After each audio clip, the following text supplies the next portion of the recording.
jo també he vist coses que no m'han interessat gens, he vist espectacles bons, però a vegades tinc la sensació això d'ostres, Argentina és com la Meca. I també penso que a vegades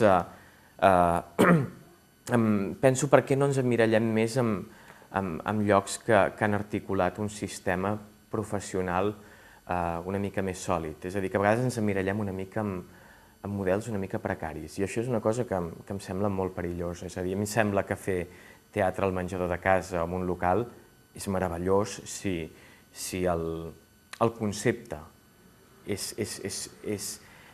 t'aporta alguna cosa amb l'espectacle que vols fer. Com a sistema de punt de partida que el teatre es faci al menjador de casa no em sembla tampoc admirable. És a dir, si fa falta per explicar alguna cosa, sí. O si no podem fer-ho d'una altra manera, també.